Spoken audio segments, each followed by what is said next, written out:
Hey, what's going on, everybody? Thank you all for tuning into the show. Got my usual crew with me, Darnell and Tyler. I'm Trey, and we're coming your way with the 47th edition of the Don't Kill the Messengers podcast. First thing we're about to get into is the UFC, particularly the pay-per-view UFC 206 that's coming on this Saturday. First fight that we're about to get into is Donald Cerrone versus Matt Brown. What are your thoughts on this fight, Darnell? I mean, it's quite possibly the most fun fight on the card outside of the main event, just because it's two guys that you know are going to be willing to exchange, and it'll be technical on one side, just because even though Cerrone is a knockout artist, he's a very skilled striker.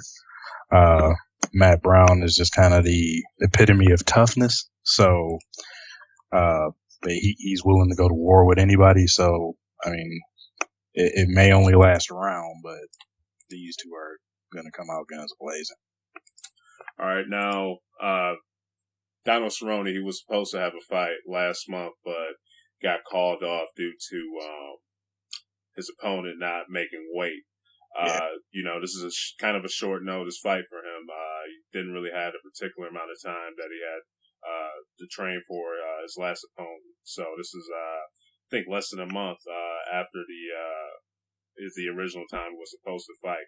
Do you think he could particularly be rusty in the ring with this with Matt Brown, since he didn't really have enough time to train for him particularly, or how do you think that will affect him?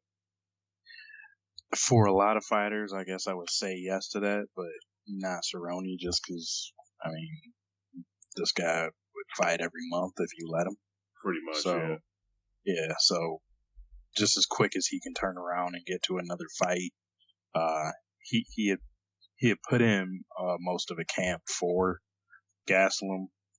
This is probably actually an easier fight to scout, just because Matt Brown doesn't have the wrestling ability that Kevin Gastelum did. It's just more he has to worry about mainly watching Brown's hands. His last fight he did pull out some kicks, but he's still just not a big. It's going to be throwing hands. That's basically what he does.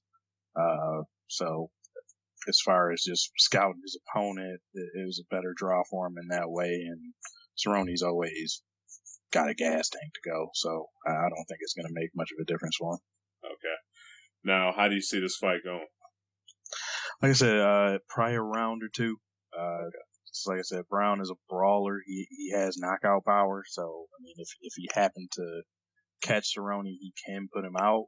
But I'm just gonna have to go with the more skilled fighter here, and that's Cerrone. Probably a mid to late second round stoppage, I think, due to strikes. Okay.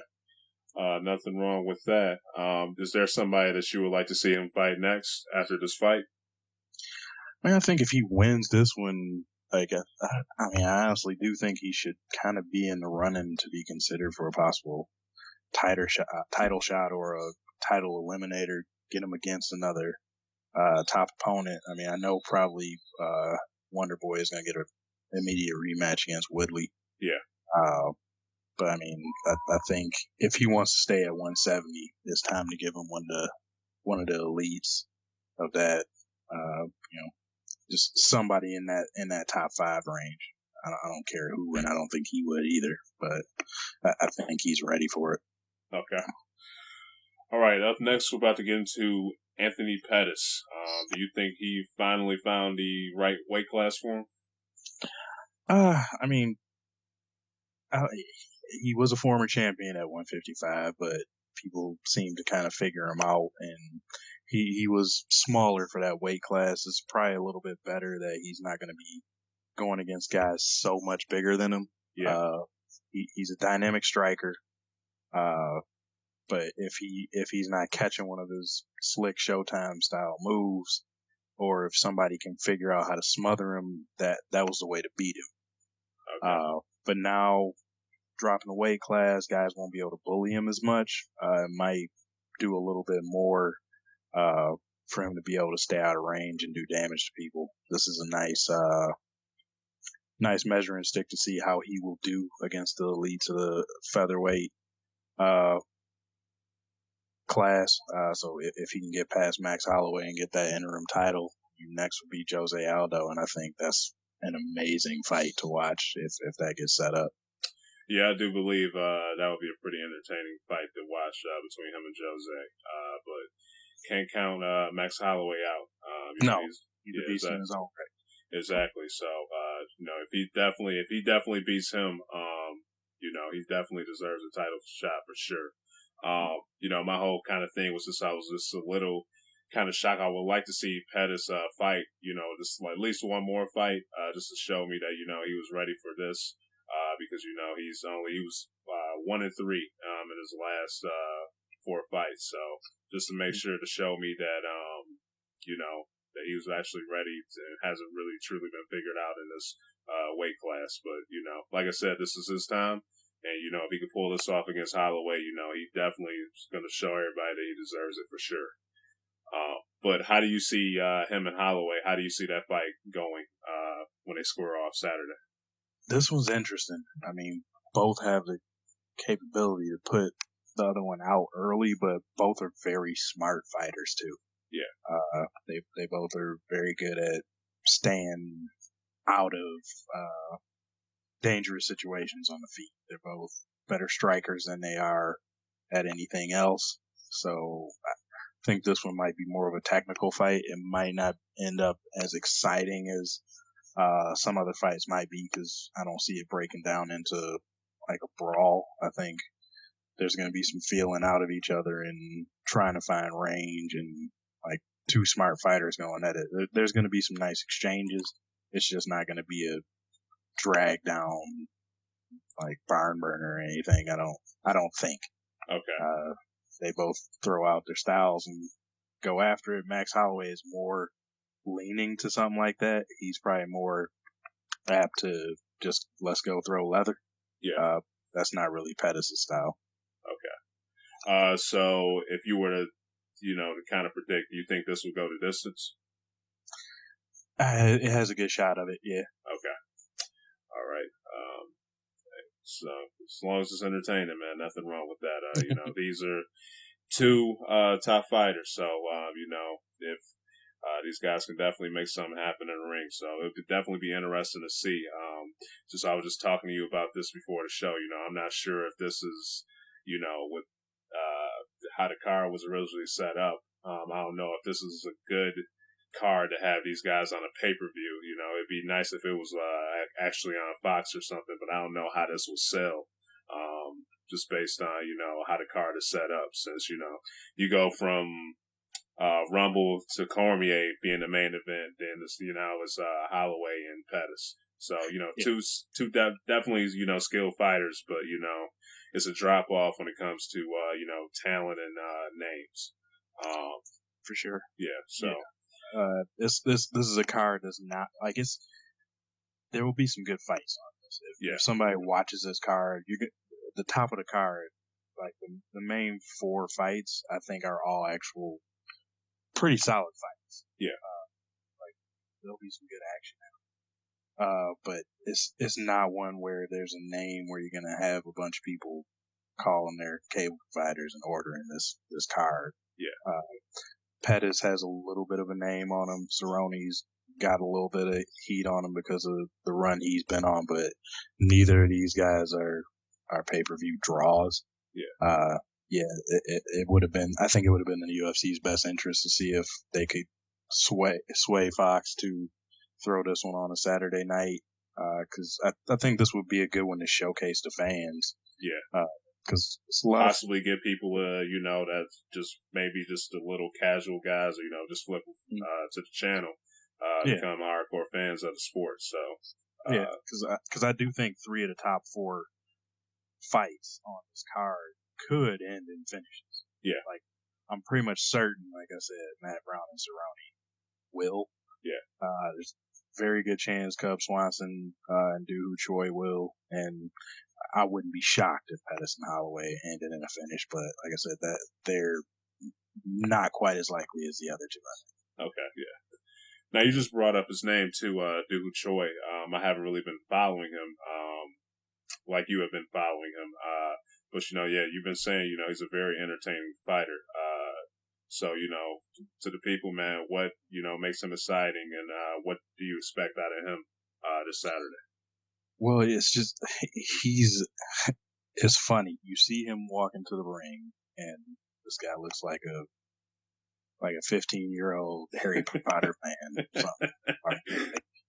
You expect to see this dude in the library reading a comic book or something, but yeah. He comes in, just has a little goofy smile on his face. But you would never expect that this guy has put on some just violent finishes since he's been in the UFC. His striking is ridiculous. When he's in tough situations, he stays calm and tries to get his way out of it. And, he's patient for it. As good as he is now, he's not just walking in to try to buzzsaw people. He sets up strikes and he puts people out. So he's been feasting off of the lower part of the featherweight division. This is his first fight against a top contender in Cub Swanson. This is somebody that's been through every type of style. This is somebody that's fought the best of the best. So this is now that test to see if he's just been feeding off a lesser talent or if the nasty knockouts he's put out show he's for real. And to see if he lives up to that nickname of the Korean Superboy. Korean Superboy, okay. Now, if he does win this fight against Cub, in great fashion, like one of those brutal knockouts, whatever you've been saying, how close do you think he is, coming, to a title shot if he could pull this, fight off Saturday? If he blows by Cub Swanson in the first round like he's done in so many of his recent fights, first or second round knockout, and it's not even close, yeah, I think he could be the next man up after the winner of Pettis' Holloway fight, Aldo.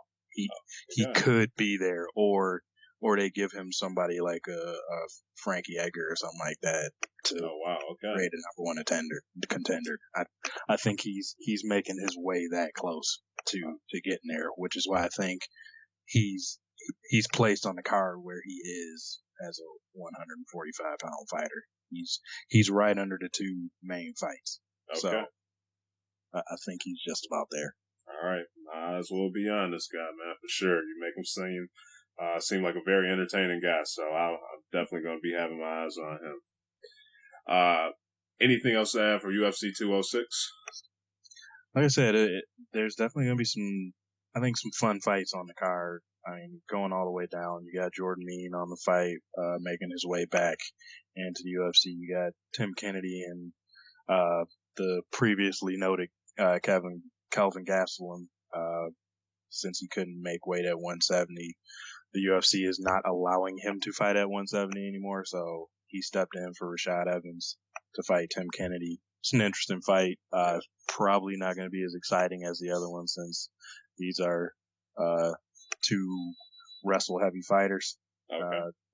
They both have power, so somebody could get put out, but that could go either way.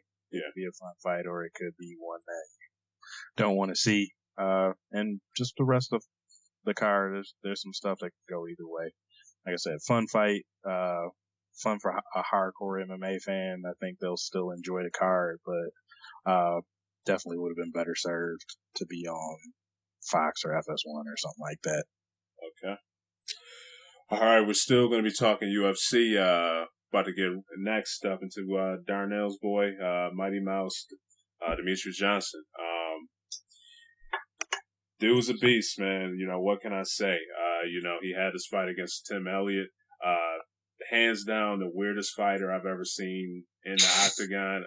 That was my first time seeing Elliott fight. I was like, what the hell is up with this guy?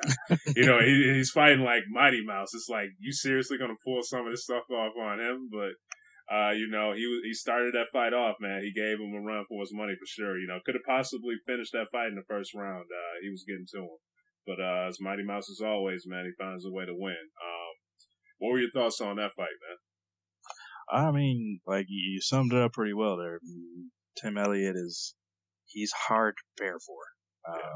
I don't think anyone can prepare for him just because his style is so weird. Hands down, looking like just throws punches from weird spots and angles. Not just punches, but slaps too, man. Yeah.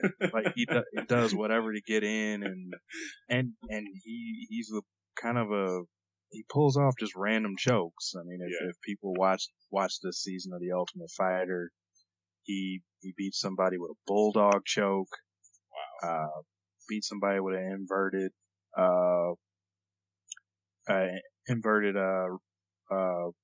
guillotine choke.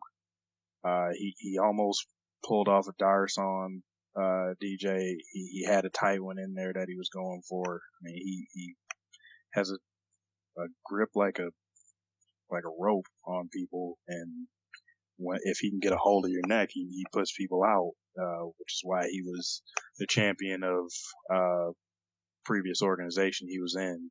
This season of the Ultimate Fighter, they pulled champions from lower promotions from all across the world and had them fight in a tournament to earn this fight.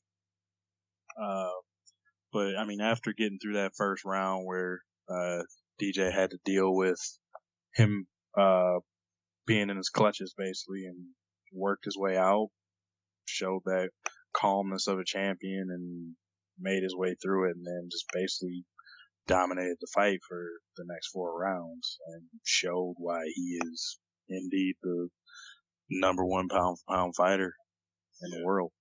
Yeah, that was, I think he had close to, 20 minutes of that whole fight of having Elliott on the ground.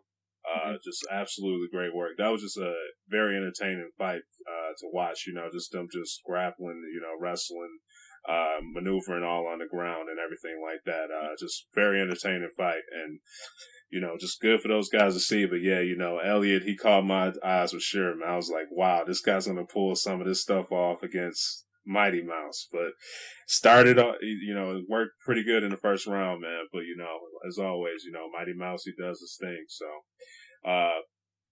back to the pound for pound, you really believe, like, out of all the fighters right now in the UFC, he's the top guy? Yeah, I mean, he's gone through everybody in his weight class and has made them, pretty much all of them, look terrible. Yeah. Like you said, Tim Elliott showed some flashes in that first round, but afterwards it was a normal DJ versus somebody fight. They had nothing for him. And he's closing in on Anderson Silva's record for title defenses. 1 more and he ties him. 2 more, yep, he breaks it. So I don't see it stopping anytime soon. He hasn't shown a weakness yet. Yeah, he's seemingly getting better every fight. Yeah, so young. He's still pretty young too. I think 30, if not, or around that age. So he's definitely still got a lot of learning and to do. So for sure. So I think you basically just answered it, man. But can he be beaten?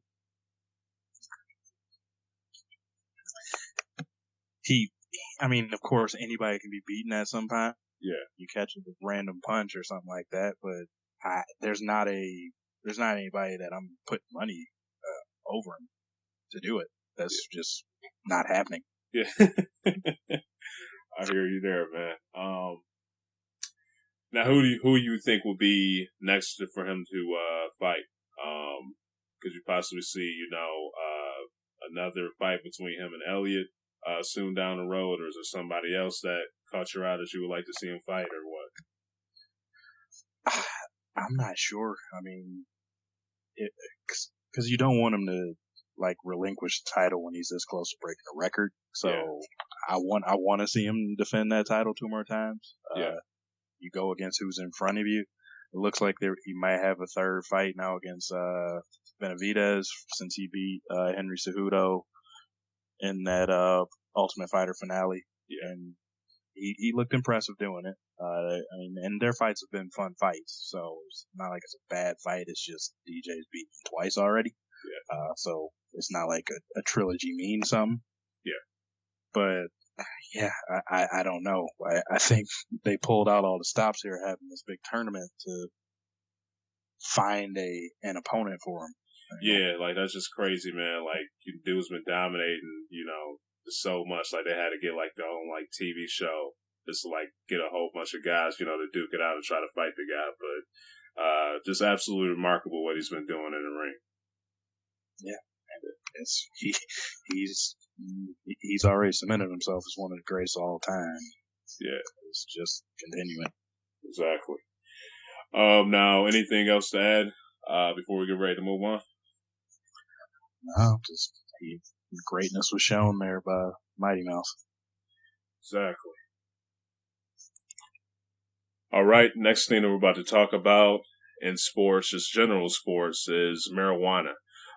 Previously, last week, Steve Kerr made comments about using pot to help with his back problem that he was having through last season. He's not a player anymore, but he was a coach. But this could help add to the discussion of pot use in sports.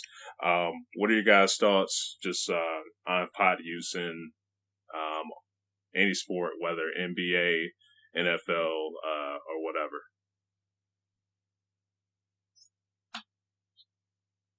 Well, I mean, science has been building for years now that there are medicinal qualities that I can have. At some point, I think the major four sports, they're going to have to accept some of this stuff, and like as long as it's for a treatment purpose, therapeutic purpose, not just somebody wanting to smoke on the weekends and get high. I think they're going to have to start looking at it, and especially a league like the NFL that looks at so much on a scientific level as far as how they're building teams and what works as far as training and stuff like that. I mean, if you can get players back on the field and they can feel healthy, I don't see why they wouldn't want to look into something like that. Especially with how far things have come, where it doesn't have to be like actually smoke a joint. Like you can get pills where there's no THC, which is the component of marijuana that makes you high, that could prove to be a helpful thing for some of these players. So, and with more and more states adopting at the least medicinal marijuana, a couple states now allowing it for private use, the leagues are going to have to follow suit at some point. Yeah, I hear you. One of the big things about this that I've thought about, especially for football, because guys in football, they get injured like crazy. After their career is over, they're having such problems, with head injuries, their back, and just a whole lot of things. But they give, I've already heard that they give them all types of painkillers and everything like that. Just hand them out basically to them so they can get ready to perform on the field. And I kind of thought about it. I was like, here these guys are getting addicted, possibly getting addicted to these painkillers and so forth to help them get through the day. And, I kind of thought about it, with all these painkillers and stuff, like a lot of people, they think of, cocaine, heroin, all these other type of drugs. But, there's a over-the-counter drug epidemic that goes on in this country as well. So I kind of thought about it's like, is this really, somebody that's addicted to painkillers, is it that much worse than someone smoking a joint to get through the day with whatever type of injuries or, pain that they're having? I know one in particular that stuck with me that I read about this year. You don't know who he is, Tyler, but there was this wrestler by the name of Kurt Angle, actual athletic wrestler and, sports entertainment wrestler, with WWE and so forth, shared this article with Darnell where he was talking about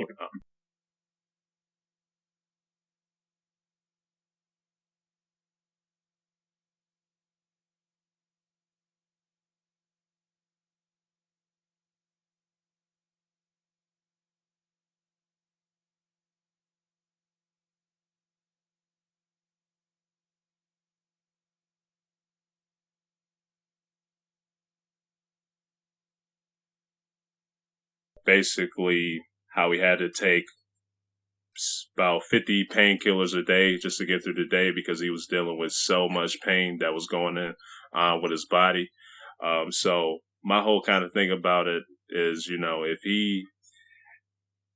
if he was to smoke a joint or, take a pill or whatever, what Darnell was talking about, would it really be that much worse? Or, than him, than an athlete of any sort, whether wrestling, football, basketball, or whatever, taking that many painkillers or getting addicted to some type of over-the-counter drug medication that some of these trainers and doctors, sports doctors, give these guys on a regular basis.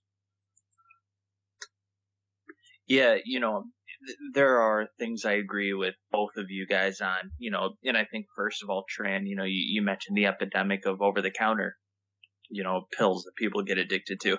The way I view it, you can be addicted to anything if you allow yourself to become addicted to it. It can be anything from binge eating to, like you said, taking over-the-counter pills. Really, the addiction is what you want it to be. Whether you're going through an addiction or not, like it becomes addiction because you choose to allow it to become one. And I've heard multiple people say that, and it's true. If you monitor what you're doing, you stand a better chance of becoming less addictive to whatever the substance may be. But what Darnell was saying a little bit, there are pills and things that take out the THC and allow you to still have the effects without the addictiveness. And I think that it could be beneficial should there be more testing to continue to advance what this can do and allow for more peace of mind to come through it. Absolutely. I do think that testing can be done and more facts can be shown. But ultimately, I think a player should do what they feel comfortable doing. I bet there are some players that wouldn't feel comfortable thinking that marijuana could be a cure for them. So if a player feels like that's not a logical solution for them, I don't think they should do it. But if it proves that there is a way to make it well, and I wouldn't say make it not addictive because, like I just said, anything could become addictive if you wanted to. But if there's a way for it to be monitored among the players, because like you said, Tran, players get addicted, or not necessarily addicted, but they get handed pills left and right, and all they have to do is ask. I mean, if you watched the ESPN E60 on Calvin Johnson, he said all he had to do was ask for a pill and he was getting it in his hand, close to the end of his career. So really, it's not like these guys are being controlled on the pills they take. They're given when they ask. So in my mind, is that different than a guy wanting to take, marijuana and being addicted to it? No, because what the trainers are doing is they're supplying them with what they want, not necessarily what they need. So if it were to become legal, I think it does need to be monitored. I think everything needs to be monitored that these players are getting to begin with. And I don't necessarily know if it's going to become an issue of what should or should they not take. I think it needs to be more of an issue of how they monitor what they get. Because ultimately, if they want to say, oh, they're addicted to what they're taking, well, that's because these trainers are giving it to them when they ask, not, hey, you took one 3 hours ago, you don't need another one. They're just giving it to them. So ultimately, I think it's a monitoring issue, not necessarily the substance itself. Okay. Well, no. I mean, I agree with some of that, but like the biggest difference between like say marijuana versus a Vicodin or OxyContin or something like that, there's chemical properties in that where if you take it for long enough, there's physical dependencies that start happening. Oh, okay. Yeah, I'll agree. And that kind of stuff. As far as most science shows, that doesn't happen with marijuana.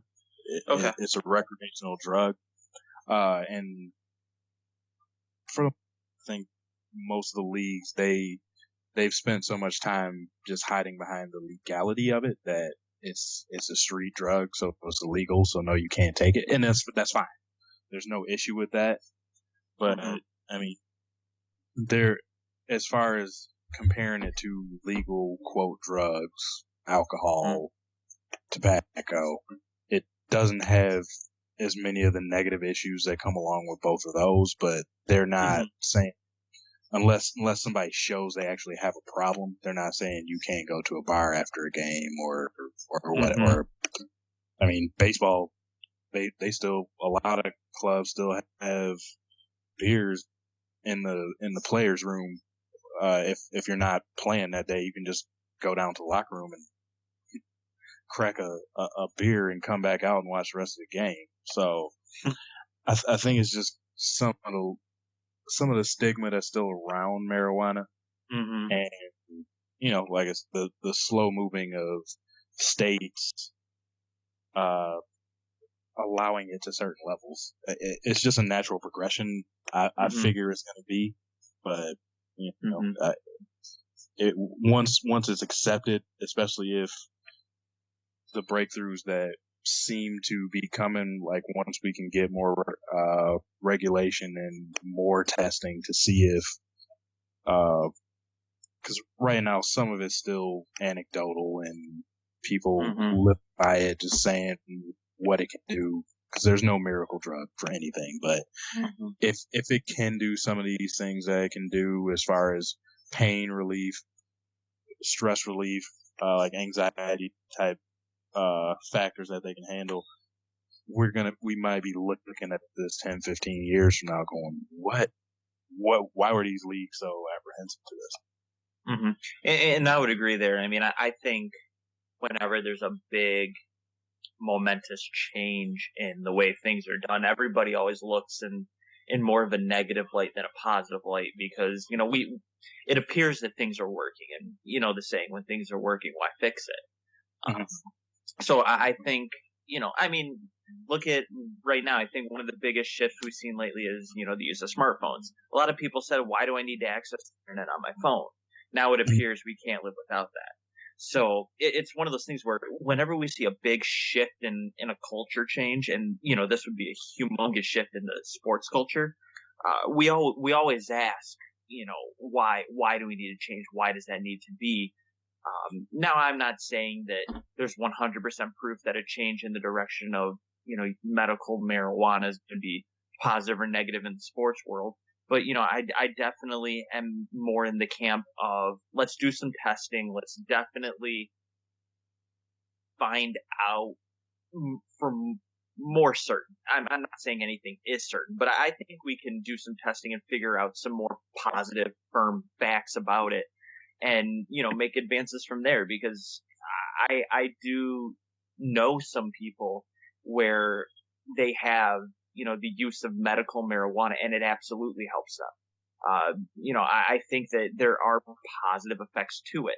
I also do think that there are negative effects to it as well, but once again, that comes back to the whole thought I had on, anything could be addictive if you want it to be.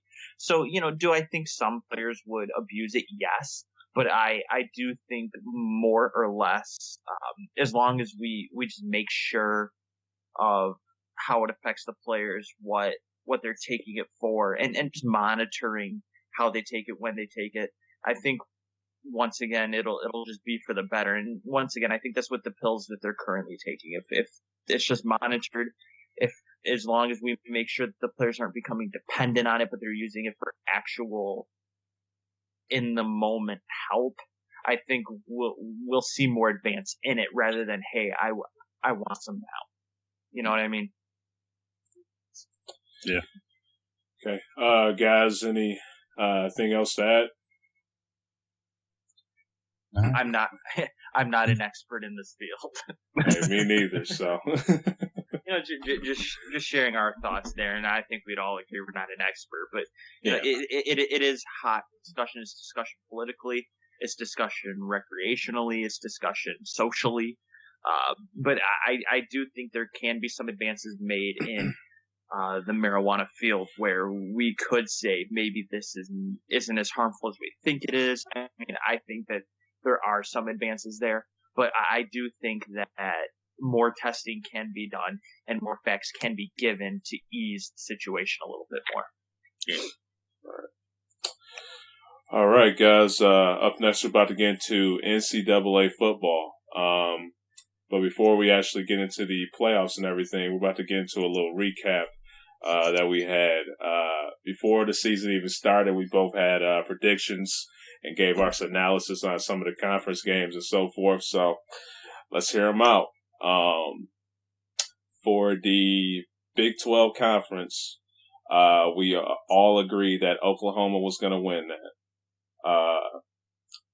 For the Pac-12, for some reason, I didn't pick. I went through it like I didn't actually pick who I had winning, but Darnell and Tyler, they both agreed that Stanford was going to. Stanford was going to lose to UCLA in the conference game, so they had UCLA winning the conference. Up next for the ACC, Darnell had Clemson over Pitt. Tyler had Florida State over North Carolina. And I had Clemson over North Carolina.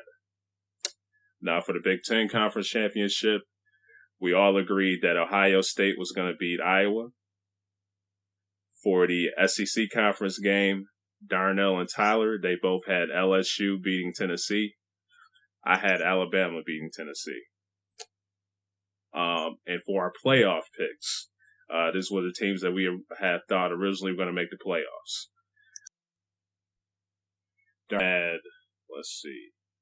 Darnell picked Clemson, Oklahoma, Ohio State, and LSU.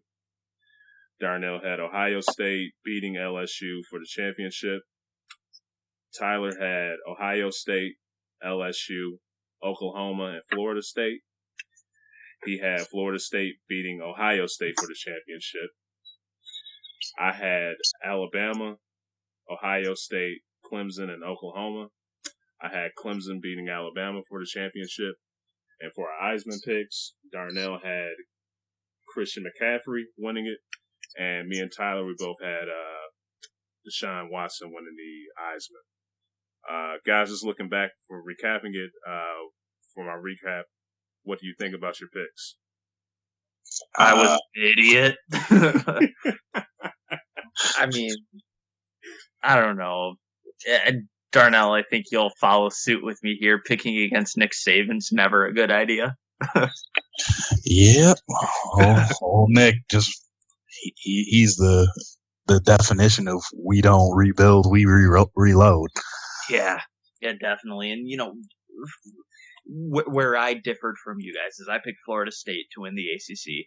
I thought they would really rely on Dalvin Cook, and even though they did, he just wasn't enough.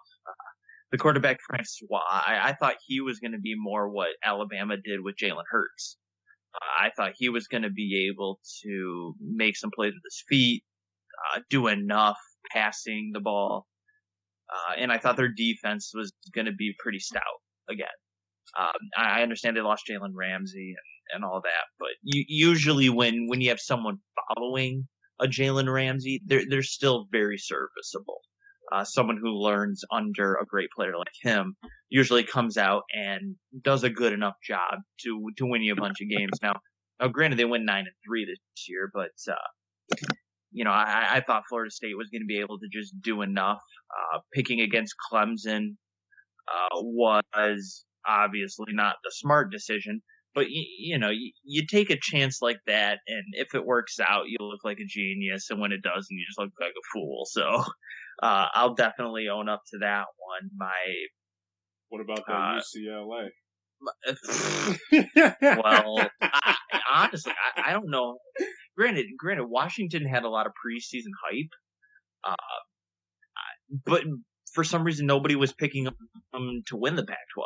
So it's not like it was just me, but in reality, Washington fantastic season, shows what good coaching can do for one. When you get a big time coach, your team does big time things. It's just true. Look at all the teams in the playoff right now. They all have big time coaches. So you're going to tell me that having a good coach doesn't pay off? So we're looking at teams right now like, Houston and Texas hiring new coaches. Big time hires are going to happen, and I think it gets rewarded when you make a big time hire like that. So we'll see what happens with some of those other schools. But Josh Rosen was a disappointment this year. I know he was injured for a little while, but I mean, I don't even think UCLA finished fourth in the Pac-12. So, I mean, Washington, solid team, great team. I think they can make some noise. I think they'll give Alabama all they can handle game one of the playoffs, but yeah, should have at least picked Stanford. Yeah, I mean, just shows why it's hard to make predictions like this before you see a game.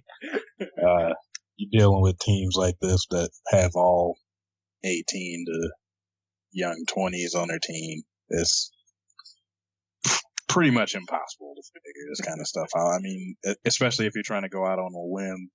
Like, I didn't think it was crazy at first picking LSU. They made it look bad early. They got better late for the playoffs and to win the SEC. But like Ty said, just Nick Saban is just ridiculous at just rebuilding these teams. You lose 10 plus players to the draft, whatever. We'll just next man up. Freshman quarterback, whatever. Mm-hmm. We'll win every game. And I mean, it helps that the SEC was a little bit down this year. Can't speak for that Pac-12 issue there with UCLA. I mean, I guess we bought into the hype. We did a little bit of that with Tennessee as well.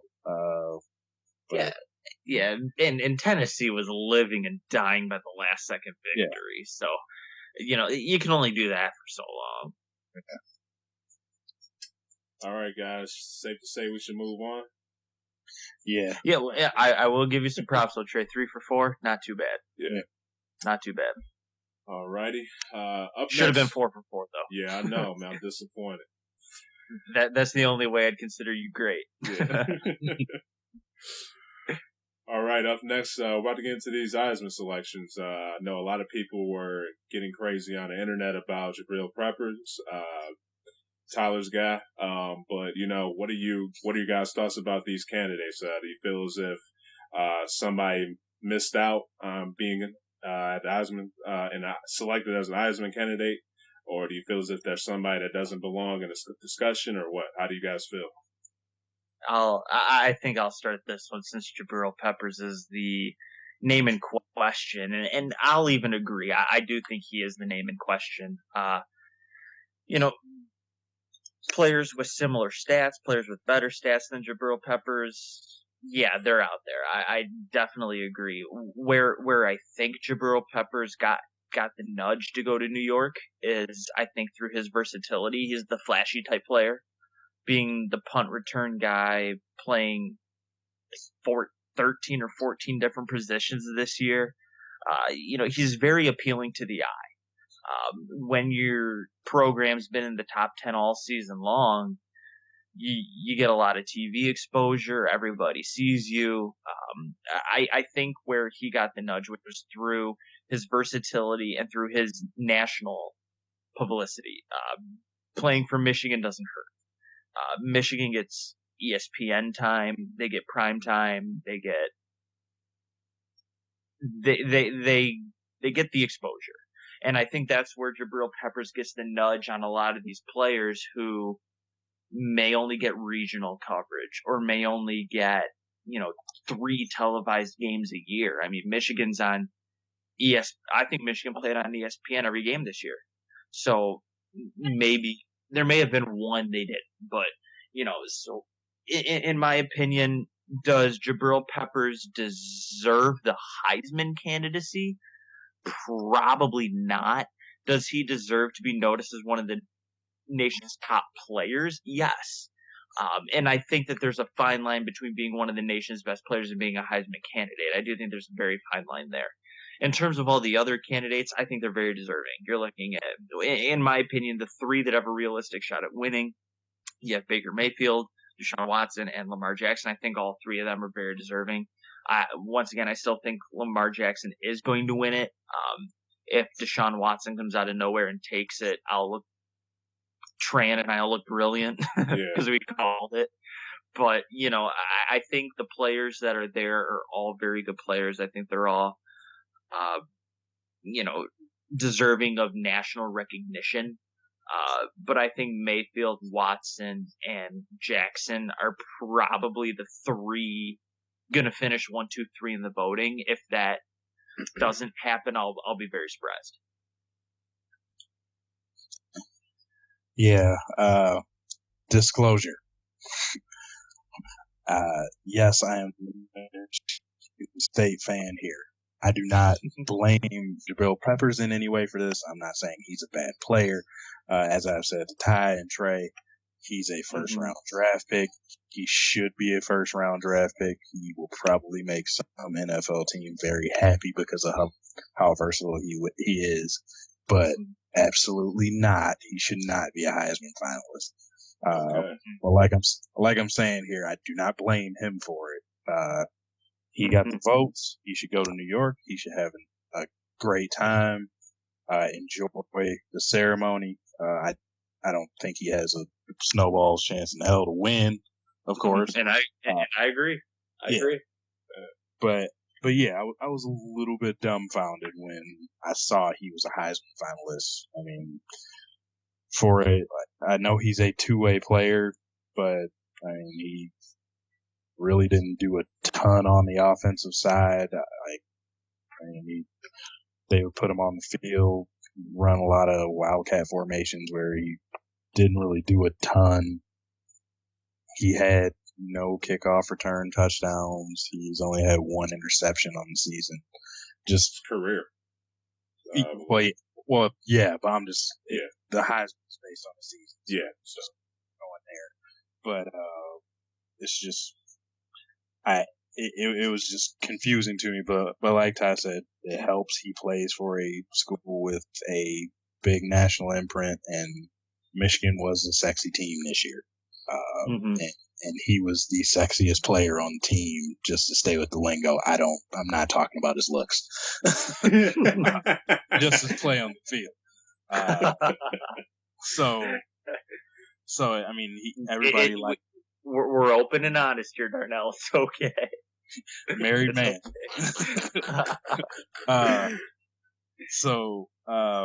And to a Michigan alumni, just to point that out. See, I can be non-biased when it comes to him. Yeah. But yeah, I mean, he's an exciting player. You get nervous if you're opposing him when you see him on the field, especially on the offensive side, because he can make some things happen. I mean, he did get that 2-point conversion at the end of the game against Michigan State. Return against Colorado. So I mean, he did make some exciting plays on the field, but I mean, this kind of goes a little bit to a gripe with how the Heisman voting goes. 90% of the votes were in with 3 weeks left in the season, which is just dumb. If you have that much game to be played, where who I agree with you two, who I figure will probably win, will still be Jackson.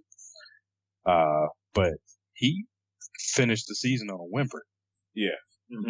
Like you had other players that were starting to come up and look better at the end of the year, and possibly you could look and they may have a better complete resume. So I think, like I said, there's nothing against Peppers. I hope he enjoys that trip to New York, and it's a good experience for him. But if you're not going to watch the whole season and then make your votes based on that, what's the point of this award? It shouldn't be based on your performance through week 8, 9, 10. It should be through to championship weekend. Take the whole season into effect. That's my main issue with it. No, I don't agree with the 4. If you wanted a defensive player, you could have went with Jonathan Allen. If you wanted a two-way player, you could have went with Adoree Jackson from USC. Yeah. Their numbers were better. They proved that they should probably be there. Personally, I think Jake Browning should have been there in front of him. Yeah, Jake, that was. Yeah, and if I can jump in, I think we'd all agree the Heisman voting, and I even think the Heisman voting all the way down to the winner is nothing but a popularity contest. I mean, a couple of years ago, I can't remember if it was last year or 2 years ago. I can't remember which it was, but the year Tran, both you and I thought Christian McCaffrey should have won it. Yeah, last year with Henry. That was last year. Yeah. So I mean, it all the way to the very end boils down to a popularity contest. Who's the flashy guy? Yeah. Who's the guy, on the best team? It always boils down to something really weird. And usually, not every time, and I'll admit that, but usually it boils down to some form of popularity, whether it's the team that's in the playoff or the championship game, or it's just a popularity contest. And I'm even agreeing with you, Darnell. I'd even think Jabril getting into popularity contest. It makes for better TV when a name like Jabril Peppers is in rather than Adoree Jackson. Because how many people are going to get in there and then say, who does Adoree Jackson play for? I mean, there are people who know who Jabril Peppers is, knows what he does, that don't even know that Adoree Jackson's a football player. Yeah. And in the end, unfortunately, that's what it boils down to. Yeah, and I mean, like I said, it's once again, it's nothing against Peppers. You go, you got selected, you go. So I would do the same you're not thing. Going to say no. Not going to turn down that invitation. And say, hey, I don't think my numbers deserve this, but I will go and say, in the past though, at least the ones that might be a little bit of a head scratcher, at least still the numbers are eye popping to go. I can still go with this. Like, even though probably Christian McCaffrey should have won last year over Derrick Henry, Henry's numbers were still ridiculous. Absolutely. Absolutely. It's just like when you look at this and you look at Pepper's actual statistics, it's like if you took the name off of that and just showed the 5 finalists numbers, you would just be like, how did that last one there get invited?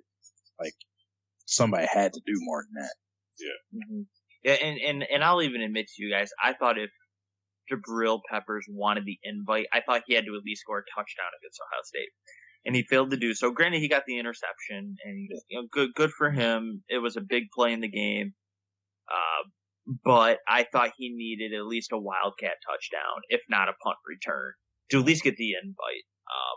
Because in reality, one punt return touchdown on the year and about two or three offensive touchdowns, I just didn't know that was enough. Now, granted, he has a handful of tackles and whatnot, but if it was just on tackles, I mean, it'd be a pretty boring award, if you ask me. All right, guys. Anything else to add on the Heisman? That should be it. All right. I hope Lamar Jackson wins it. I'm going to go ahead and put that on the record. Okay. I think that's pretty much set in stone. Yeah. If somebody else wins it, I'll be surprised. Yeah. If Jabril Peppers finishes in the top 3, I'll be surprised. Yeah. If he was not like literally the last of the vote getters for who was invited. Yeah, I might have a big problem. We might get the podcast banned. I kind of hope that happens now. I kind of want to see what you have to say. I want to see you fired up. All right. Up next, we're about to get into the playoff. What are you guys' thoughts on the playoff? And are these the actual 4 best teams in the NCAA this year? It's subjective. I mean, it's subjective, but like I tweeted something out, might have been over the weekend, but They did a mock-up of basically what the BCS would have pulled out, and it was the exact same 4 teams. They switched. I think they kept Ohio State at 2, Okay. but the 4 were the same. So I do feel like they basically got it right. There's arguments that could be made for, say, a Penn State or Michigan, because Penn State won the Big Ten. Michigan, possibly you could say they had a better resume than Washington, but of course you can counter any of that kind of stuff. Penn State, they had 2 losses. Michigan lost to Ohio State, and common opponent Washington blew doors off Colorado, and it wasn't until Colorado's quarterback got hurt that Michigan pulled away. So in the end, I think I'm happy with it. I have no huge complaint. I think they basically got it right. Okay. Yeah, I'll follow suit. I think if you look at one of these things is not like the other, it boils down to Penn State or Ohio State rather not being, a conference champion. All the others are. But if you look at Ohio State's resume against teams ranked at the top 10 at the time, I believe they have 5 wins. If you're going to keep a team that has that type of a resume out, then you better have a really good explanation why somebody else is getting in. One thing we saw Kirby Hoka, the chairman for the playoff committee, say is we want to get the 4 best teams in there. And I think this is the closest you can get with minimal argument. I don't know really outside of, their schedule wasn't there that you can get against Washington. They blew teams out of the water. They won their conference championship by a landslide. So really putting them in, it makes sense. It makes a ton of sense. You look at Ohio State, their resume's there. Alabama's undefeated. They should be there. Clemson lost a last second game that shouldn't have really been a game against Pittsburgh. They won a really close one against North Carolina State. But in reality, you look at who they beat. They beat a really good Louisville team at the time that was rolling big time, too. So I think this is the least argumentative you can get against one of the final 4 combinations you could have got. I know a lot of people that said Penn State should have made it, but, I look at that and say, well, at some point you have to be responsible for your losses. You lose by 39 to Michigan. You lose to Pittsburgh. Granted, Pittsburgh beat Clemson, but, Pittsburgh wasn't anything to really write down on your resume. So you have to take responsibility for your losses as much as you do your wins. And those 2 losses were not good for Penn State. So keeping them out, I completely understand. So I like this 4. I think this 4 is going to bring a lot of exciting stuff to the table. I hope JT Barrett can pass the ball a little better than he has as of late, and that'll make the matchup with Clemson very exciting. Do I think Michigan is one of the top 4 teams in college football? Yeah, but that's a biased opinion. But other than that, I'm happy with the 4. I have no complaints. I'm excited for it. I think the committee did a very good job. I think they have great rationale for why they picked who they did. And I guess we can see what happens moving forward. All right. Now, outside of the playoffs, what games are you guys mostly interested in watching? Personally, I'm excited to watch Western Michigan. I want to see what kind of energy they bring. Yeah. They're going to be so jacked to have a shot at Wisconsin at the Cotton Bowl. Oh, that's going to be interesting, yeah. Granted, to the naked eye, it's not that exciting of a game, but if you know anything about PJ Fleck, I think that makes you excited for this game. I think PJ Fleck's a great coach. I'm a little surprised I didn't hear his name mentioned in the Houston head coaching conversation. No, I'm not saying I'm not surprised he's not going to get the job or anything like that. Like, we don't know. We don't know if Houston's waiting to see what happens in their bowl game to jump on a coach, but we're starting to hear Lane Kiffin there. But I will be surprised if we don't hear PJ Fleck in some bigger school conversation this off season. I think he deserves at least a look from somebody. And I think we'd all agree there. I think we all know he's done a phenomenal job. I'm very excited for that Western Michigan-Wisconsin game just to see what Western Michigan can bring to the table. But in terms of a non-New Year's Six bowl that I'm excited for, there's a few out there, like a West Virginia versus Miami. That game could be interesting. There's a few out there like Minnesota, Washington State. Both teams had very respectable records during the regular season. But I think if you're going to pin me down and say pick one that you're really interested in watching, I would have to honestly probably go with one that's a little. Go ahead and say that. Michigan. Well, no, because I think Michigan's going to blow Florida State out of the water. Oh, okay.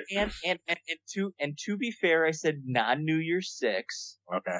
Right. I'm going to go with a very odd one, and for a very interesting reason. I'm going to go with Indiana versus Utah.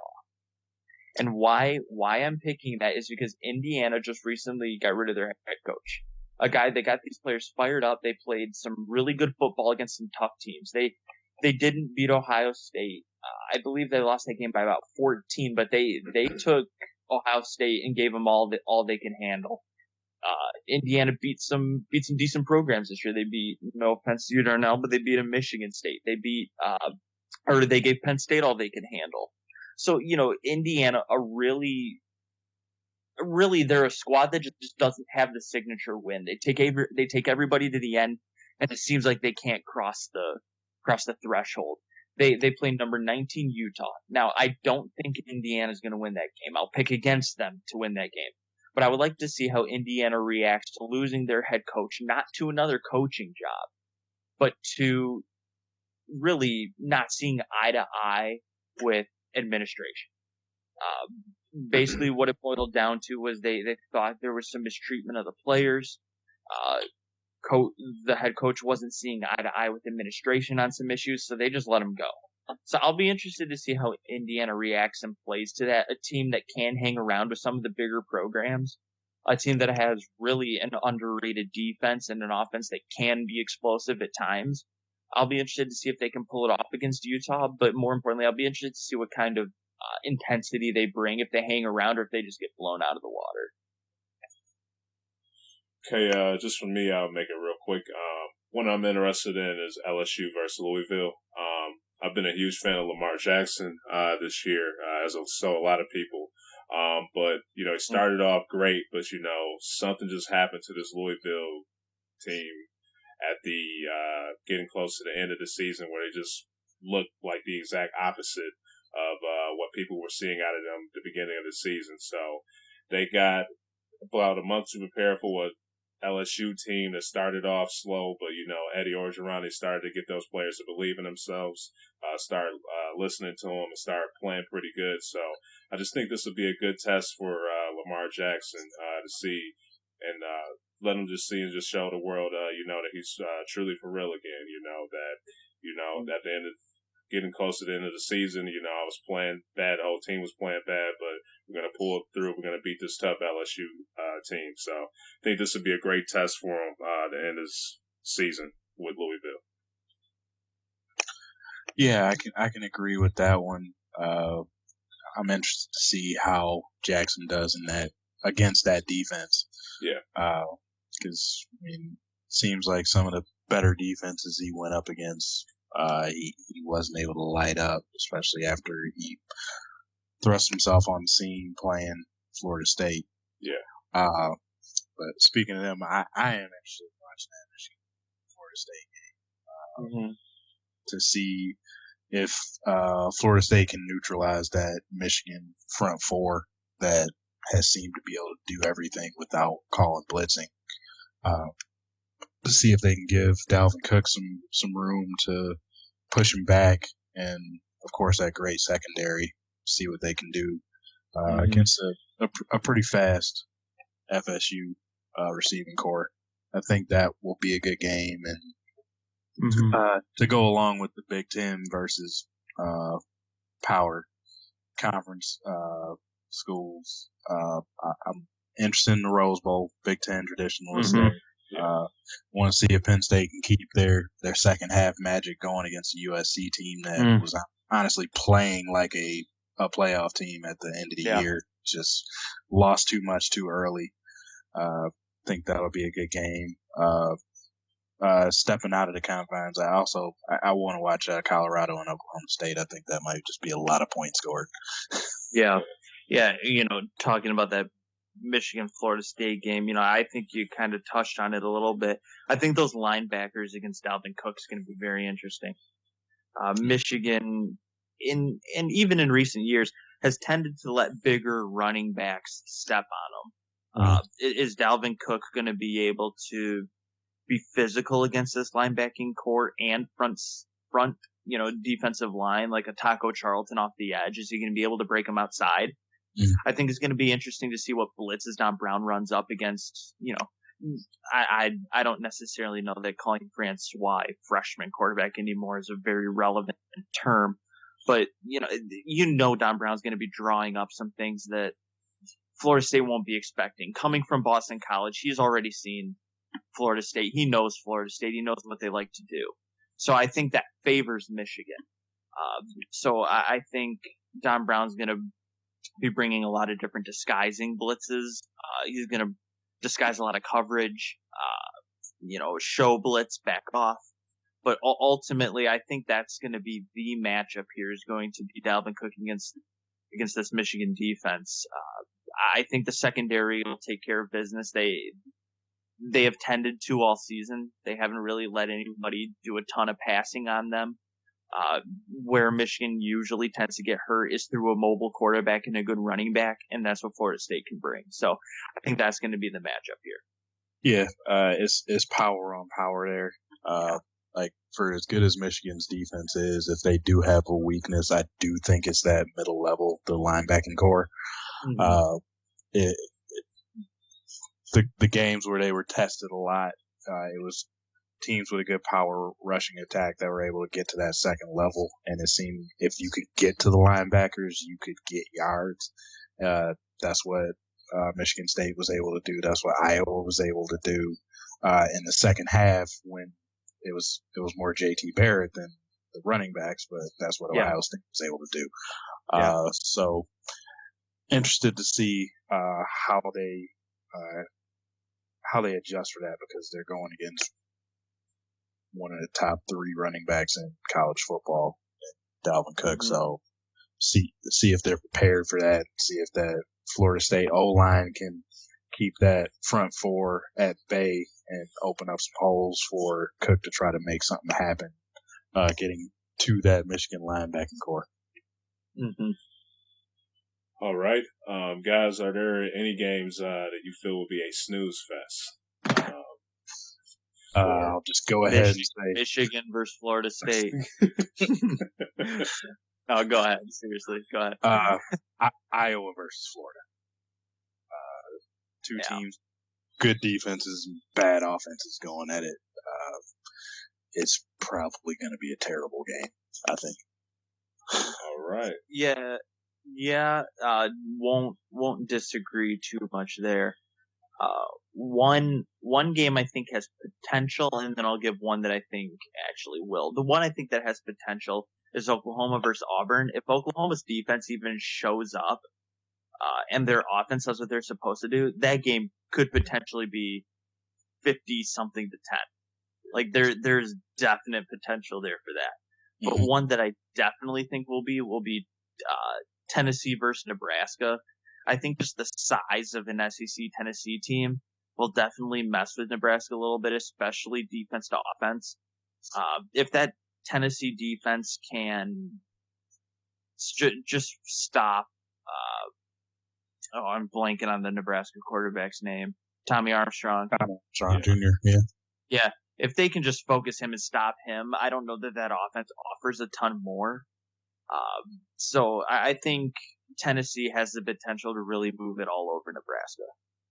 Well, yeah, and like our running joke up until he got injured with Chad Kelly, Tommy Armstrong is the Big Ten's version of that, where Yeah. You might get good Tommy for a little while, but he tends to always find a way to give it to the other team at the worst time. So. Yeah, and I think beyond that, when you look at Tommy Armstrong's numbers for the majority of the year, he was like 10 for 22 for like 175 yards. Yeah. So he completes few passes, but they're always big plays. So as long as they can prevent the big play, I don't see Nebraska doing a ton. All right, guys. Anything else to add for the NCAA? No. All right. Up next, we're about to get into the pick'ems. We don't really have any college pick'ems going on this week. We're going to start that, get that together. We'll do the kind of bracket that's going on for the bowl games. But so far, Darnell, he leads that 47 out of 63. Tyler leads is in second with 44 out of 63. I'm last with 42 out of 63. All doing pretty good in that, but compared to NFL, we could be doing better. Well, once the college teams get on the field, see, I can pick games. Yes. Forecasting. Yeah. Playoff teams. I might not be too good there, but yeah, I think we're all in the same boat. It's easier to pick games than it is to pick 4 from 0-0 to 12-0. Yeah. All right, but we're about to do the NFL pick'ems. Darnell, he's in first in this one with 29 out of 56. Me and Tyler were both tied with 28 out of 56. So we're made at up some ground. 500 right now. 500 or above right now. So let's just see how it goes. First game we got Chicago versus Detroit. Who you guys have? I'm rolling with them. Give me the Lions. All right. I'm with you here. Chicago is awful. So, well, and this is one of the games where I believe Detroit should be 9-3 as opposed to 8-4. So, true, very true. So it's one of those things where at home I think Detroit takes care of them. Revenge game. Yeah. Okay. I'm rolling with Detroit as well. So, up next we have. We'll do this one. We'll go with the Jets versus San Francisco. The game of the week. The game of the week. The game of the week. In reality, though, this game is going to be awful. Give me San Francisco. It looks like Kaepernick's going to start again, and I think he'll actually be able to move it around this Jets defense. Give me San Francisco. All right. Oh, God. It's so hard to pick a game between two bad teams. Well, we'll be picking all the college bowl games, so get ready. Well, I guess I'll go against you, Ty. Jets, Jets. All right. I'm going to go. 6 bits. Yeah. I'm going to go with my man Cap. He's been having a down year, but I think hopefully he'll get it together against the Jets. So yeah, hopefully. Well, he's looking good up until that game last week. Yeah, 2.6 fantasy points. So, he hurt a lot of people last week. True. Yeah. Up next we have Seahawks versus Green Bay. Oh man, this is going to be an interesting one because I want. Like, logically, I want to pick Seattle. Yeah. But, they lost, what's his name, too? Thomas? Earl Thomas. Yeah. Really, really a devastating injury, especially seeing how he reacted to that. Yeah. Saying, it's not going to question our retirement. It's kind of like, that seems really like a rash decision. But, hey, it's his call. But, back to my point, I want to pick Seattle, but looking at it for the playoff picture, I want to pick Green Bay because that would help Detroit out.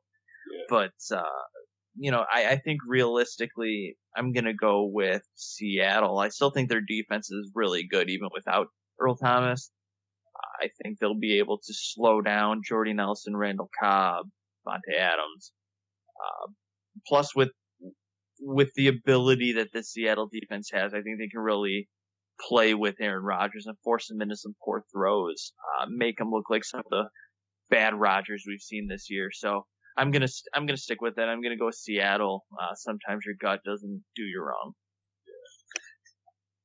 Yeah, I'm going with Seattle here too. Definitely Earl Thomas is a big loss for him. So might be once or twice during a game where Rodgers and one of his receivers are able to pop the top off of the defense.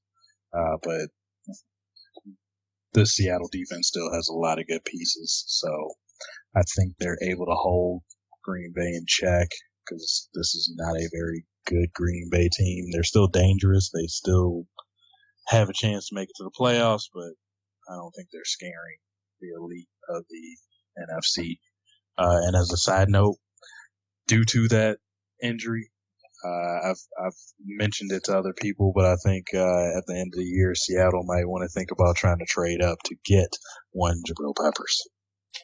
All right. Interesting. Oh, okay. Although he could be a fix. They are a system. They're not necessarily a matchup D. They're just a straight up system. True, but I mean, to get an athletic safety like that No, and that's what I'm saying. Jabril can fit a system. Yeah, he doesn't need to be a matchup player, and he's not a matchup player.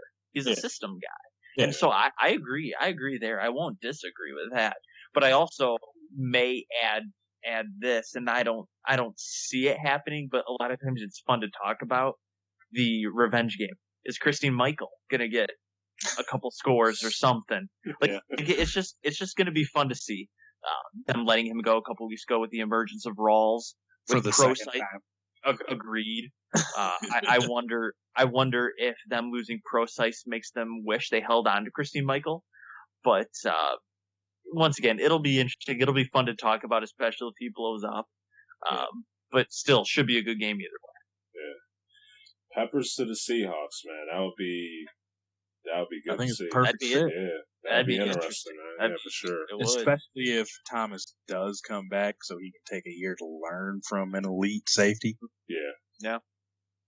And then he can play special teams immediately. So now, just to add to that real fast, I've seen a lot of people comparing him similarly to Tyrann Mathieu, being a player that's very versatile, able to play multiple positions, be a ball hawk, just have a nose for the ball, make tackles, pass breakups. Doesn't necessarily get all the picks, but definitely just definitely has a nose for the ball. Yeah. Returns. Is there? Yeah, I'm going with the Seahawks as well. Just think they're the better team. Sherman and Chancellor, they're still going to be out there duking it out against Green Bay. So with the loss of Thomas, I do see Green Bay taking advantage of that defense sometimes, but I don't think it's going to be enough for them to win the game. So going with Seattle. Up next, we have them Dallas Cowboys. First and only team to give them an L this year, the Giants. Who do you guys have? How about them Cowboys? I think they got this one circled. That's the one team to give them an L. I think they want to even the score. So, is this one home or the road for the Giants? The Giants in the Meadowlands. Yeah, they're in the Meadowlands. Interesting. I think both teams are starting to trend in the right direction, though. Even though, granted, Dallas has won multiple straight. I still think you see improvements every week. So to say they're trending in the right direction, I don't think it's a far off comment. But the Giants have definitely started to find their stride. One player I'm surprised with is Jennings, starting to run the ball effectively for them, catch it out of the backfield. He's kind of made a big turn for them and has really helped that offense kind of round out. But with that being said, I still like Dallas. Okay. I mean, I don't see how you can really pick against them. They're not only beating teams, they're beating teams and looking good. The Giants are beating teams and still leaving you with questions. So give me the Cowboys. Yeah. Well, I'm picking against Dallas. I'm going with the Giants. Found a way to beat them before. I think they're going to be confident in their own home game. So, their own place. So I think they're just going to find a way. I think it's going to be a close game. Very close. But I think the Giants are going to find a way to pull it off. So give me the Giants on that one. Last but not least, we have my Baltimore Ravens versus the Pats. Who do you guys got? Here, no Gronkowski, been put on IR for the rest of the year. So that's definitely a big blow. But I still think offensively they're finding ways to make do. I think Martellus Bennett can still be a very serviceable tight end. He's proven this year that in an absence of Rob Gronkowski, he can play big. He still has the trust of Tom Brady. He's able to be a solidified target, but someone who's starting to emerge is Malcolm Mitchell. He's caught, I believe, 3 or 4 touchdowns in the last 4 weeks. So I still like the Patriots here. I think both teams are going to rise up. I think Baltimore's playing some solid football, though. The run game's still a little sporadic. Sometimes the passing game isn't fully there, but I think they'll definitely play well against the Patriots. A big AFC matchup, but I'll take the Patriots. I think LeGarrette Blount's gonna have a nice game. Yeah, this is going to be one of the tougher defense for the Patriots to match up with. If this wasn't in Gillette, I think it's in Foxborough, right? Yep. Patriots are home. Yeah. If it wasn't at home, I would be more inclined to pick Baltimore here, but due to that, I think I'm wrong with All right. I am going with my squad, Baltimore, in this one. This game to me is a must-win for Baltimore. I think if they win this game against a tough Tom Brady team, this will basically seal the deal for them to clinch their playoff. Them in Pittsburgh, they're right at it to potentially get their division. Win their division. So with this tough game against the Pats, if Baltimore finds a way to win this game, I think this gives them enough confidence to seal out the rest of their games. So I think they got this game marked. They're going to be ready come Monday, and they're going to find a way to beat Tom Brady. So going with Baltimore on this one. It's definitely a big game for them. Yeah. Yeah, and I guess kind of to foreshadow what you're saying, this is a must-win for Baltimore. I think next week for the Lions against the Giants is a must-win for Detroit. So, a lot of good football still to be played with just a few amount of weeks left. There's some big games, but it seems to be every week. So I think the end of the NFL season here is going to shape up to be really good. I think we're going to see some good viewer ratings and definitely a lot of must-watch games with a lot of implications on the line. Yep. All right, guys. Anything else to add? Whether NFL, college football, basketball, whatever. Getting the crunch time for picks in on a collegiate and pro level. So it's starting to get fun. Yeah, absolutely. Bowl time's a great time. A lot of teams let loose and open up the playbook. So we'll see a lot of good football games, especially on the collegiate side. Pro side, the bigger matchups are going to be, fewer, but there's still going to be a lot of implications still to be played out. College basketball's heating up still. A lot of good matchups still moving forward. We'll see a lot of good games throughout the remainder of the season.